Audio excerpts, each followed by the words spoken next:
नमस्कार दोस्तों, मेरा नाम है साकेत मिश्रा और स्वागत करता हूं आप सभी का बहुत ही ज़्यादा हमारे चैनल स्टूडेंट्स चॉइस पे। आज की इस वीडियो में हम देखने वाले हैं एक बहुत ही इंपॉर्टेंट टॉपिक जो कि है रेशियो एंड प्रोपोर्शन। और ये टॉपिक रहने वाला है एमपी कांस्टेबल के हिसाब से, यानी कि जो भी एमपी कांस्टेबल में इंपॉर्टेंट कंसेप्ट है, शॉर्ट ट्रिक्स के साथ प्लस बेसिक और एडवांस लेवल के क्वेश्चन भी हम इस वीडियो में देखने वाले हैं। 10 क्वेश्चंस मैंने बहुत इंपॉर्टेंट लिए हैं जिसके आने की ज़्यादा संभावना रहती है रेशियो एंड प्रोपोर्शन से, जिस टाइप के क्वेश्चंस आने की ज़्यादा संभावना रहती है। और इसमें हम इंपॉर्टेंट कंसेप्ट तो जानेंगे ही, साथ में हम देखेंगे कि प्रीवियस ईयर क्वेश्चंस किस तरीके से आए, यानी कि पैटर्न क्या है क्वेश्चंस का, वो भी हम इस वीडियो में जानेंगे। तो चलिए स्टार्ट करते हैं इस वीडियो को और सबसे पहले जानते हैं कि क्या होता है कंसेप्ट, किस तरीके से होते हैं क्वेश्चंस। तो सबसे पहले हम बात करने वाले हैं रेशो की, कि भाई रेशो हमारा होता क्या है। तो जब भी हमारे मन में आती है बात रेशो की, तो आपको हमेशा याद रखना है कि रेशो का सिंपल सा मतलब होता है sharing. Ratio is all about sharing, कि आप कोई चीज शेयर कर रहे हो, आदान प्रदान कर रहे हो, चीजों को दे रहे हो, उसको हम कहते हैं शेयरिंग। किस हिसाब से, तो मान लो आपके पास दो लोग हैं, एक नाम है ए और एक नाम है बी, इनको कुछ भी नाम आप सपोज कर सकते हो। आपके पास 1000 रुपए हैं और 1000 रुपए को आपको इन दो लोगों में बांटना है। ठीक है, किस रेशो में बांटना है, तो आपको किसी ने कह दिया कि इसको 3:2 में आपको बांटना है। अब इसका मतलब क्या हुआ 3:2 का मतलब, तो सबसे पहले समझो 3:2 का मतलब ये हुआ कि टोटल कितने हिस्से हो गए, 3 और 2, यानी कि ये हो गए 5। तो कहने का मतलब ऐसा है कि इस 1000 रुपए के हमको कितने हिस्से करने हैं, 5 हिस्से करने हैं, यानी कि 5 पार्ट्स इसके करने हैं, हमको 5 हिस्से करने हैं। और सपोज ये एक पार्ट हुआ, ये दो पार्ट हुआ, ये तीन पार्ट हुआ, ये चार पार्ट हुआ, ये पांच पार्ट हुआ। अब 5 पार्ट हो गए, इतना 3 पार्ट उठा के हमने किसको दे दिए, ये हमने दे दिए ए को। और ये जो 2 पार्ट है, ये पार्ट हमने किसको दे दिए, ये हमने दे दिए बी को। लेकिन ये कैसे पता चलेगा कि इस एक पार्ट की वैल्यू क्या है, मतलब ये एक जो पार्ट आपको दिख रहा है, 3 पार्ट तो हमने दे दिए किसको, इसको, और इसका जो एक पार्ट था, यानी कि 2 पार्ट थे उसमें, वो दे दिया हमने बी को। एक पार्ट की वैल्यू कैसे पता लगेगी, तो वो इस तरीके से पता लगेगी कि 3 + 2, ये टोटल कितना है 5, यानी कि जो हमारा 5 पार्ट्स है ना, ये किसके बराबर है, ये 1000 रुपए के बराबर है, क्योंकि इस 1000 रुपए को ही हमको क्या करना है, डिस्ट्रीब्यूट करना है। अब अगर 5 पार्ट 1000 रुपए के बराबर है, तो आप मुझे बताओ जो एक हिस्से की कीमत होगी, ठीक है, जो एक हिस्से की कीमत होगी, या फिर एक हिस्से की जो वैल्यू होगी, एक्चुअल में कीमत नहीं वैल्यू, वो कितनी होगी, 1000/5। जब आप इसको डिवाइड करोगे तो ये आएगा 200। मतलब हमारे एक पार्ट की वैल्यू कितनी हो गई, एक हिस्से की वैल्यू कितनी हो गई, 200, या प्राइस कीमत कुछ भी बोल सकते हो आप, उसका मान कितना हो गया 200। यानी कि ये भी 200, ये भी 200, ये भी 200, ये भी 200 और ये भी 200, यानी कि ये तीन हिस्से 200 वाले मैंने किसको दे दिए, ए को, यानी 600 रुपए किसको मिल गए, ए को। और ये जो दो हिस्से थे 200 वाले, ये किसको मिल गए, बी को, यानी कि ये मिल गए 400 रुपए किसको मिल गए, बी को। तो ये होता है कुल मिला के एक रेशो का कंसेप्ट। बाकी जैसे जैसे हम क्वेश्चन करेंगे, हम नए नए कंसेप्ट सीखते जाएंगे। चलिए क्वेश्चन पे चलते हैं और देखते हैं पहला क्वेश्चन क्या है हमारा। तो फर्स्ट क्वेश्चन पे हम चलते हैं। सबसे पहला क्वेश्चन आपकी स्क्रीन पे दिया है, ये मर्जिंग वाले क्वेश्चंस होते हैं, ठीक है। मर्ज करना है आपको, A/B की कुछ वैल्यू दी है, B/C की कुछ वैल्यू दी है, और फिर आपसे पूछा गया है कि ये पूरा A/B/C की वैल्यू कितनी आएगी। तो जब भी इस टाइप के क्वेश्चन आए, करना बहुत ईजी होता है। किस तरीके से, हमको दिया हुआ है कि जो A/B है वो हमको गिवन है 2:3। ओके, जो हमारा B/C है वो गिवन है 2:9। हमसे पूछा गया है कि भाई A/B/C की वैल्यू क्या होगी। तो सबसे पहले तो इनके नीचे इनकी वैल्यूज को लिख लो। A/B कितना गिवन है 2:3, तो इसके नीचे हमने लिखा 2:3, ये हमारा हो गया A/B। फिर हमसे पूछा है B/C की वैल्यू कितनी है, तो हमने इसके नीचे यहाँ पे लिखा, ये हो जाएगा हमारा 2:9। फिर क्या करना है, हमको आजू बाजू वाले पड़ोसियों से सिर्फ उधार लेना है। जैसे हमारे आम लोगों में अगर कुछ चीज की कमी हो जाती है तो हम आजू बाजू वालों से उधार ले लेते हैं ना। तो देखो यहाँ पे सी के प्लेस पे कुछ नहीं है, तो ये किससे उधार लेगा, ये 3 से उधार लेगा, तो 3 से ये 3 ही उधार लेगा। और यहाँ पे कुछ नहीं है, मतलब ये इससे उधार लेगा, तो ये 2 से 2 ही उधार लेगा। तो जो भी आजू बाजू वाले प्लेसेस पे खाली चीजें रहती हैं, उसको हम आजू बाजू वालों से ही भर देते हैं। और फिर कुछ नहीं करना, सिर्फ इनका मल्टीप्लाई करना है। सो ये 2 2 से कितना हो जाएगा 4, यहाँ पे कितना हो जाएगा 3 9 27, और बीच में कितना हो जाएगा 3 2 6, यानी कि 4:6:27। अगर ये किसी कॉमन नंबर से कट रहे होते तो हम इनको और काट सकते थे, बट अगर ये कॉमन नंबर से नहीं कट रहे तो हम इतना ही लेंगे, यानी कि हमारा ऑप्शन नंबर जो सी है वो राइट आंसर हो जाएगा 4:6:27। आई होप ये क्वेश्चन आपको समझ में आया, और अगर वीडियो अच्छी लग रही है तो प्लीज इसको लाइक करें और चैनल को सब्सक्राइब करें और दोस्तों के साथ शेयर भी जरूर करें। चलिए नेक्स्ट क्वेश्चन की तरफ बढ़ते हैं। नेक्स्ट क्वेश्चन भी हमारा सेम है, और इसको करने की मैं आपको एक और ट्रिक बता देता हूँ। देखो ज्यादा ट्रिक सीखने से फायदा नहीं है, बेसिक चीज होती है कि आप उसको कितने अच्छे तरीके से समझ रहे हो। एक ट्रिक हम समझेंगे लेकिन बहुत बढ़िया तरीके से समझेंगे। A/B/C इसको हम करने की एक और ट्रिक है, a रेशो b हमारा गिवन था 2:3, ये हमारा गिवन था 2:9। तो इसको करने की एक ट्रिक ये भी है कि आप इसका मल्टीप्लाई यहाँ करो, यानी कि ये जो 2 है ये इसके साथ मल्टीप्लाई हो जाएगा, फिर ये जो 3 है ये इसके साथ मल्टीप्लाई हो जाएगा, और ये जो 3 है ये इधर मल्टीप्लाई होगा। तो किस तरीके से 2 2 सा कितना हो गया 4, 3 2 सा कितना हो जाएगा 6, और ये कितना हो जाएगा 9 3 सा 27। बट ये नेक्स्ट क्वेश्चन में आपका काम नहीं करेगा जब 4 चीजें रहेंगी। आप ये भी ट्रिक कर सकते हो, but this is the best trick. आप एक चीज सीखो, वो बेस्ट चीज सीखो, यही मेरी कोशिश है। नेक्स्ट क्वेश्चन पे चलते हैं। अब यहाँ पे हमको 4 चीजें दी गई हैं, 4 चीजें में घबराना नहीं है, सेम कंसेप्ट हमको यूज करना है। किस तरीके से वो देख लेते हैं। हमको a रेशो b कितना गिवन है, यहाँ पे लिख देते हैं। a रेशो b हमको गिवन है 2:1। ओके, फिर हमको दिया हुआ है b रेशो c, तो ये कितना गिवन है, ये हमको गिवन है 3:1, और c रेशो d कितना गिवन है, ये हमको गिवन है 4:1। जब हम बात करते हैं इसकी, तो देखते हैं कि किस तरीके से चीजें काम कर रही है हमारे साथ, वो देख लेते हैं एक बार। तो चलो देखते हैं। हमको a ratio b ratio c ratio d हमको दिया हुआ है, और ये हमको दिया हुआ है कितना, a रेशो b की वैल्यू है कितनी 2:1, तो ये हो जाएगा 2:1। फिर हमारा b रेशो c की वैल्यू कितनी है 3:1, तो ये हो जाएगा हमारा 3:1, और c रेशो d कितना हमको दिया है, तो ये हो जाएगा 4:1। बस अब खाली चीजों को भरना है, खाली जगहों को भरना है। तो यहाँ पे कुछ नहीं है, मतलब ये इससे उधार लेगा तो यहाँ पे आ जाएगा 1, यहाँ पे भी कुछ नहीं है तो ये भी 1 से उधार लेगा तो यहाँ पे आ जाएगा 1। फिर यहाँ पे खाली जगह है तो यहाँ पे भी आएगा 1, यहाँ पे खाली जगह है तो ये 4 है, यहाँ पे आएगा 4, और इधर से भी ये उधार लेगा तो ये आएगा 4, और यहाँ पे आ जाएगा हमारा 3। कुछ नहीं करना है, सिर्फ इनको मल्टीप्लाई करना है। तो 2 3 जा 6, 6 4 जा, ये हमारा हो जाता है 24। ठीक है, फिर 4 तिया 12, तो यहाँ पे हो जाएगा 12, यहाँ पे हो जाएगा 4, और यहाँ पे जब 1 का मल्टीप्लाई करोगे तो हो जाएगा 1, यानी कि हमारा जो आंसर है वो ऑप्शन नंबर सी हमारा सही हो जाएगा। 24:12:4:1, 24:12:4:1। नेक्स्ट क्वेश्चन की तरफ बढ़ते हैं। इसमें हम ये वाली ट्रिक नहीं यूज कर सकते जो हमने लास्ट क्वेश्चन में ये वाली ट्रिक यूज करी थी, तो इसका आप ध्यान रखना। नेक्स्ट क्वेश्चन पे चलते हैं। हमसे बोला गया है कि इफ 6 अनुपात यानी कि 6:18 और समानुपात हमको दिया गया है 9:what, ये हमको पता करना है। तो सबसे पहले आप एक चीज समझो कि प्रोपोर्शन का मतलब क्या होता है, कि अगर कोई आपसे प्रोपोर्शन के क्वेश्चन पूछ रहा है तो इसका मतलब क्या होता है। प्रोपोर्शन का मतलब होता है दो चीजों को क्या करना, समान करना। यानी कि ये हमको ये बताने की कोशिश कर रहा है कि अगर 6:18 दिया हुआ है तो 9 क्या होगा, यह हमसे पूछा गया। कहने का मतलब अगर 6 का जो भी रिलेशन होगा किससे 18 से, वही रिलेशन होना चाहिए 9 का इस आने वाली संख्या से। तो हम देख रहे हैं कि 6 का 3 गुना होता है क्या 18, तो 9 का 3 गुना क्या होगा 27, यानी कि यहाँ पे 9 का 3 में मल्टीप्लाई करेंगे तो हमारा आंसर आ जाएगा 27। लेकिन हर बार हमें इतने अच्छे क्वेश्चंस नहीं मिलेंगे, इसका तो ऑप्शन नंबर सी हो जाएगा राइट आंसर। इसको करने की ट्रिक क्या होती है, तो सपोज करो यह हमारा हो जाएगा, हाँ, a/b इक्वल्स टू c/d, यानी कि ये a है, ये हमारा b है, ये है c, और ये हो जाएगा हमारा d। तो ये हो जाएगा हमारा 6/18 इक्वल्स टू 9/x। इसको मल्टीप्लाई करोगे तो ये हो जाएगा, पहले डिवाइड कर देते हैं, 6 1 6, 6 3 18, क्रॉस मल्टीप्लाई करोगे तो हो जाएगा 27, और ये हो जाएगी हमारी x की वैल्यू। आपको एक चीज और याद रखनी है, सपोज ये जो दिया जाता है हमारा 6:18 समानुपात 9:x, ये जो हमारी पहली संख्या होती है इसको हम कहते हैं फर्स्ट प्रोपोर्शन, यानी कि प्रथम अनुपाती। इसको हम कहते हैं सेकंड प्रोपोर्शन, यानी कि द्वितीय अनुपाती। यह हमारा होता है तृतीय प्रोपोर्शन, यानी कि आप तृतीय अनुपाती या थर्ड प्रोपोर्शन कह सकते हो, मैं हिंदी इंग्लिश मिक्स कर दिया। और ये होता है हमारा फोर्थ प्रोपोर्शन, यानी कि चतुर्थ अनुपाती। इस क्वेश्चन में आपसे ये भी पूछ सकता था कि यहाँ पे जो इसका फोर्थ प्रोपोर्शन है, ठीक है, या फिर जो चतुर्थ अनुपाती है, वो आपको निकालना है। चलिए अब बात करते हैं आगे वाले क्वेश्चन की। आई होप ये आपको समझ में आ गया होगा, और समझ में आ रहा है तो दोस्तों वीडियो को लाइक करना बिल्कुल भी मत भूलना। नेक्स्ट क्वेश्चन पे चलते हैं। If 3:4.5 then what will be the value of 3:? तो यहाँ पे हम वही चीज करते हैं, अगर इसमें फोर्थ प्रोपोर्शन पूछा होता तो भी हम यही निकालते।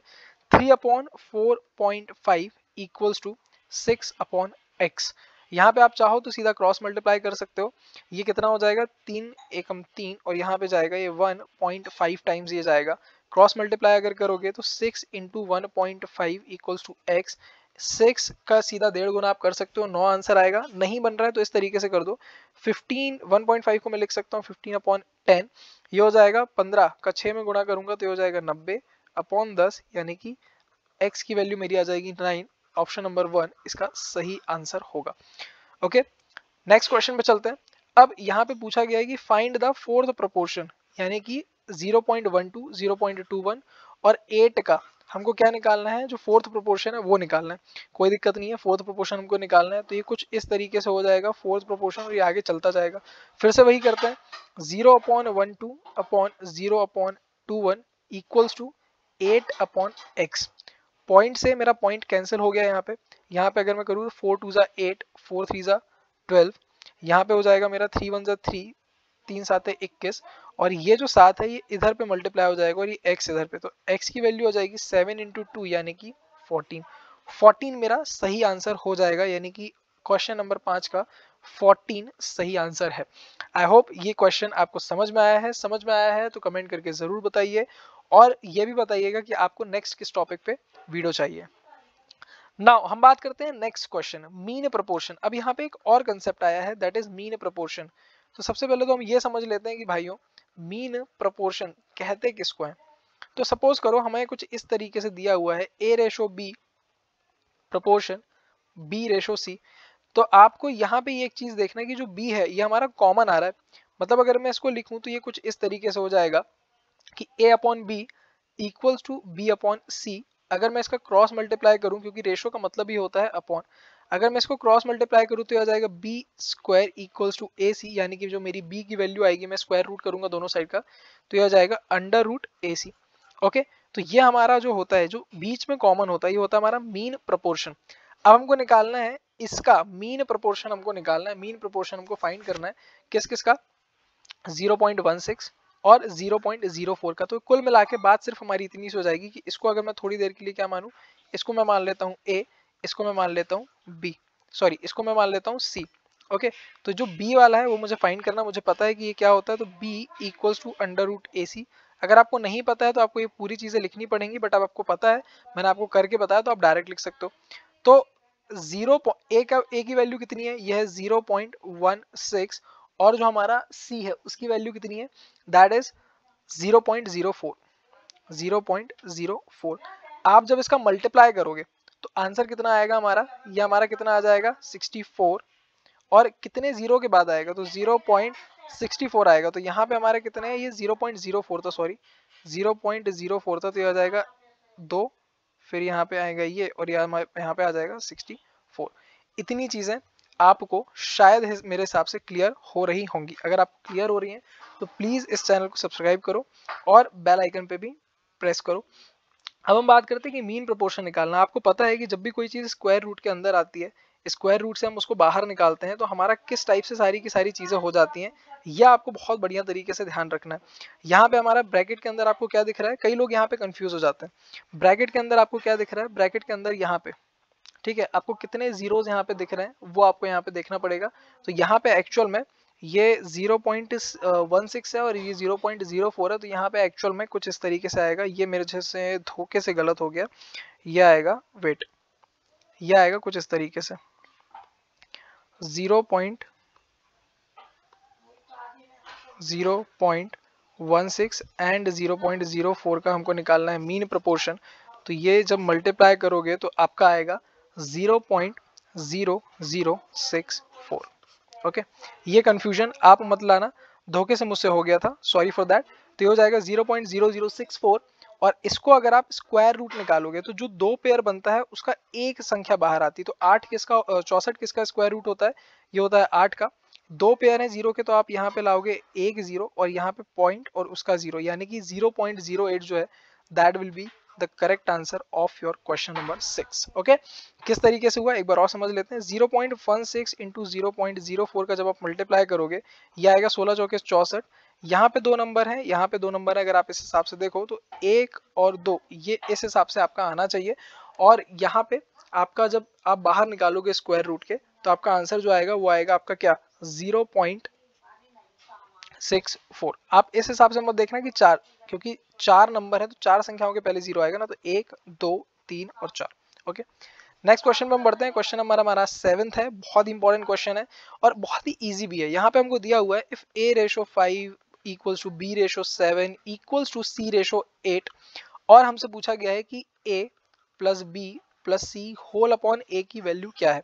तो यहाँ पे सबसे पहले हम लिख लेते हैं कि a रेशो 5 का मतलब क्या हुआ, तो हो जाएगा a अपॉन 5, b रेशो 7 मतलब b अपॉन 7 और c रेशो 8 का मतलब c अपॉन 8। सबसे पहले आप यहाँ पे एक चीज समझो कि जब भी हमको अपॉन में कोई चीज दी जाए तो आप सीधा लिख सकते हो कि जो आपको a ratio b ratio c की जो वैल्यू होगी वो होगी आपकी 5 रेशो 7 रेशो 8। क्या आया किस तरीके से, तो जैसे हम बचपन में करते थे कि इसको हमने मान लिया एक वैल्यू के सपोज कर लिया, ठीक है। अब अगर मुझे a की वैल्यू निकालनी है मतलब यहाँ पे भी ये क्या है इस तरीके से a अपॉन 5 इक्वल्स टू के, b अपॉन 7 इक्वल्स टू के और ये हो जाएगा हमारा c अपॉन 8 इक्वल्स टू के। नाउ a की वैल्यू कितनी हो गई 5 के, b की वैल्यू कितनी हो जाएगी 7 के और यहाँ पे c की वैल्यू कितनी हो जाएगी 8 के। यानी कि a ratio b ratio c अगर मैं निकालूं तो वो आएगा 5 के रेशो 7 के रेशो 8 के से के कैंसिल हो जाएंगे तो 5 रेशो 7 रेशो 8। तो ये मैं डायरेक्ट लिख सकता हूँ जो मैंने यहाँ पे लिखा हुआ था। अभी मैंने आपको समझाने के लिए इतनी सारी चीजें करी, आप सीधा लिख सकते हो 5 रेशो 7 रेशो 8 यानी कि जो a की वैल्यू हो गई वो हो गई 5, b की वैल्यू हो गई वो हो गई 7 और जो हमारा 8 है वो हो गई हमारी c की वैल्यू। अब हमको सिर्फ इन वैल्यूज को यहाँ पे पुट करना है, तो पुट करो कितना आ जाएगा 5 plus 7 sorry 5 plus 7 plus 8 5 plus 7 plus 8 ये हो जाएगा हमारा अपॉन में 5 क्योंकि a है अपॉन में, तो 5 और 7 12 12 और 8 20 ओके अपॉन 5 5 एकम 5 5 चौके 20 आप कर सकते हो और ये आ जाएगा हमारा फर्स्ट ऑप्शन यानी कि जो 4 होगा वो इसका सही आंसर होगा। आपको इतना नहीं करना है ये आया क्यों किस तरीके से आया कहाँ से आया ये मैंने आपको बताने के लिए इतना किया, आपको इतना नहीं करना है।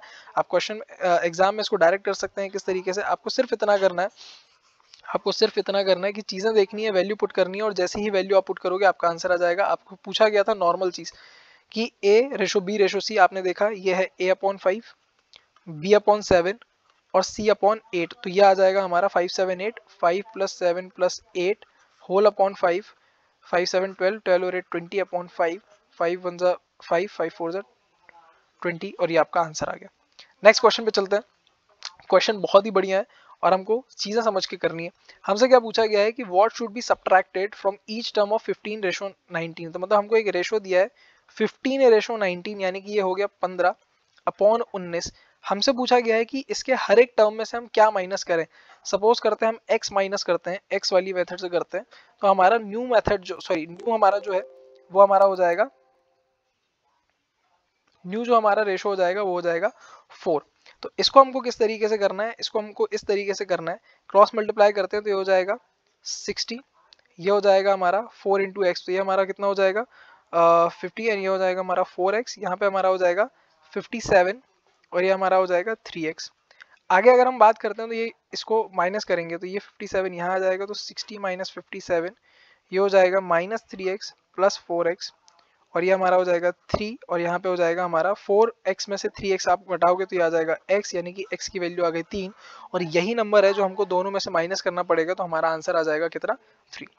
नेक्स्ट क्वेश्चन पे चलते हैं। नेक्स्ट क्वेश्चन है हमारा, अगर 750 रुपीज को, क्वेश्चन हमसे पूछ रहा है अगर 750 रुपीज को हमको 3 लोगों में बांटना है, ओके ये आपका क्वेश्चन है। 750 रुपीज को आपको 3 लोगों में बांटना है, आप किस तरीके से बांटोगे कि आपको ए बी और सी में इस तरीके से बांटना है कि ए और बी का जो रेशो है वो है आपका 5:2, बी और सी का जो रेशो है वो है आपका 7:13, then what is the amount that A get. आपको ये क्वेश्चन करना है, 1 मिनट का समय, आप फटाक से करके आंसर बताइए क्या आंसर आपका आएगा।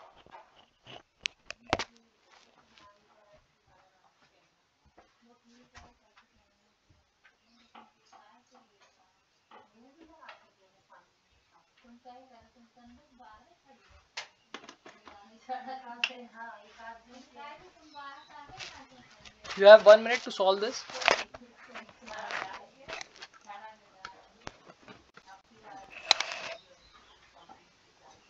क्या आएगा आपका answer?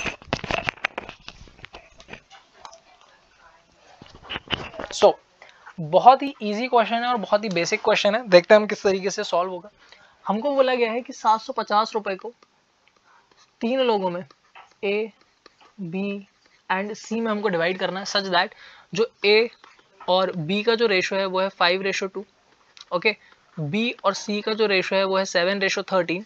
So what is the amount that is got by A? A को कितना अमाउंट मिला? अभी इस टाइप के क्वेश्चन हमने किए थे। क्वेश्चन नंबर 1 जो था हमारा, ठीक है, अगर मैं आपको दिखाऊं, ये देखो मर्ज वाले क्वेश्चन, क्या A रेशो B की वैल्यू दी रहती थी, B रेशो C की वैल्यू दी रहती थी और हमको क्या निकालना होता था? मर्ज। तो वही कंसेप्ट हम यहाँ पे भी यूज करेंगे। किस तरीके से यूज करेंगे वो हम थोड़ा सा यहाँ पे देखते हैं कि किस तरीके से हमारा सारे के सारे कंसेप्ट आएंगे। चलो क्वेश्चन नंबर 9 हमको दिया हुआ है A रेशो B। सबसे पहले इसको मर्ज अगर मैं करूं तो ये आ जाएगा A ratio B ratio C। यहाँ पे करो, A रेशो B की वैल्यू कितनी है, ये हमको गिवन है 5:2। B रेशो C की वैल्यू कितनी गिवन है, 7:13। तो ये हमारा आ जाएगा, यहाँ पे कुछ नहीं है, मतलब ये 2 से उधार लेगा तो यहाँ पे आ जाएगा 2। यहाँ पे कुछ नहीं है, 7 से उधार लेगा तो यहाँ पे कितना आ जाएगा, ये आ जाएगा हमारा 7। कुछ नहीं करना, सिर्फ मल्टीप्लाई करना। तो 7 × 5, 2 × 7, 2 × 13, ये आ जाएगा 35। यहाँ पे आ जाएगा 14 और यहाँ पे आ जाएगा 26।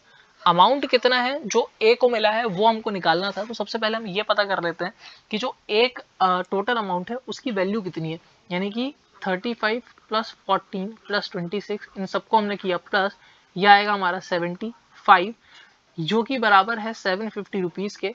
750 रुपीज़ डिवाइडेड बाय 75, यानी कि एक पार्ट की वैल्यू आई 10। कितना मिल रहा है टोटल A को मिल रहा है 35। तो 35 × 10 यानी कि 350। इस क्वेश्चन का हमारा सही आंसर हो जाएगा ऑप्शन नंबर C, यानी कि 350। Okay, next question and the last question of today's video, that is going to be 10th question. And question हमको दिया है, मैं हिंदी में एक बार पढ़ के बता देता हूँ। द रेशो ऑफ स्टूडेंट्स, यानी कि एक क्लास है, कोई 3 क्लास है। The ratio of students in 3 classes are 2:3:5। मतलब कोई क्लास है, वहाँ पे 3 क्लासों में जो बच्चों का अनुपात है संख्याओं का वो है 2:3:5। If 40 students are added in each class, मतलब 40 स्टूडेंट्स हमने यहाँ पे भी भेज दिए ना, यहाँ पे भी, और 40 स्टूडेंट्स यहाँ पे भी भेज दिए, तो जो न्यू रेशो है वो कितना आएगा, वो आएगा 4:5:7। हमसे पूछा गया है कि इनिशियली कितने स्टूडेंट्स थे, यानी कि पहले कितने स्टूडेंट्स थे, ये आपको निकालना है। तो कुछ नहीं, सिर्फ इतना देख लेते हैं, 2:3:5 है, ये हमारा कौन सा है, ओल्ड, ठीक है। हमारा नया यानी कि जो न्यू हमारा आएगा रेशो, वो कितना आ रहा है, ये पुराना वाला रेशो है, ठीक है। जो हमारा न्यू रेशो आ रहा है वो कितना आ रहा है, 4:5:7। आपने देखा कि यहाँ पे जो रेशो बढ़ रहा है, कितना कितना डिफरेंस बढ़ रहा है, 2 डिफरेंस बढ़ रहा है। मतलब 2 से हो गया 4, 3 से हो गया 5 और 5 से हो गया 7। मतलब सब जगह रेशो कितना है, 2। अगर नहीं होता तो उसकी हमारी सेकंड मेथड होती, लेकिन अभी सेम है तो हम देखते हैं। 2 रेशो बढ़ा। अच्छा, ये 2 रेशो बढ़ किसके कारण रहा है, ये सपोज कर लो x के 2x है, ये 2 रेशो बढ़ किसके कारण रहा है भाई, ये 40 स्टूडेंट्स आपने भेजे हैं ना हर क्लास में, इसी के कारण तो बढ़ रहा है। 40 स्टूडेंट्स जो आपने भेजे उसी के कारण बढ़ रहा है। तो 2x किसके बराबर हो गया, 40 के, यानी कि x किसके बराबर हो जाएगा, 20 के। अब मुझे बताओ, इनिशियली पूछ रहा है कि कितने बच्चे थे, तो इनिशियली बच्चे कैसे निकालेंगे, पहले कितना था, ये था रेशो, इन सबको कर लो ऐड, तो 2 + 3 5, 5 + 5 दैट इज 10। एक पार्ट की वैल्यू अगर 20 है तो आपको क्या करना है, पता ही है, मल्टीप्लाई करना है, और ये हो जाएगा 200। यानी कि इस क्वेश्चन का जो सही ऑप्शन हो जाएगा वो हो जाएगा ऑप्शन नंबर A, यानी कि 200। तो इतना आपको समझ में आ गया होगा, option number first is the right answer of this question. तो आई होप ये चीज़ें आपको समझ में आई होंगी। अगर वीडियो आपको पसंद आया तो प्लीज़ वीडियो को लाइक करना, दोस्तों के साथ शेयर करना, और प्लीज़ हमको बताना कि आपको नेक्स्ट किस टॉपिक पे वीडियो चाहिए। यह था हमारा रेशो एंड प्रोपोर्शन के ऊपर वीडियो। ओके, आपको इस चैनल पे मैं आपको बता दूं, क्रैश कोर्स में आपको जीएस एंड जो जीके है प्लस प्रीवियस ईयर्स क्वेश्चन, ये आपको मिलेंगे। प्रीवियस ईयर्स क्वेश्चन ये आपको सारे के सारे मिलेंगे, और इतनी चीज़ें आपको बहुत बढ़िया तरीके से प्रिपेयर करवाई जाएंगी। नेक्स्ट वीडियो में हम मिलते हैं, जहाँ पे हम कुछ और क्वेश्चंस पे चर्चा करेंगे रेशो एंड प्रोपोर्शन के, और साथ में देखेंगे हम प्रीवियस ईयर के भी क्वेश्चन। इसमें जो क्वेश्चन नंबर हमारा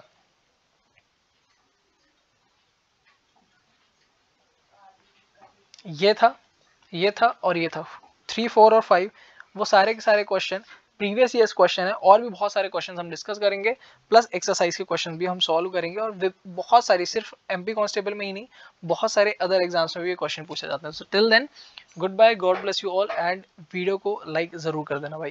thank you so much for watching this video.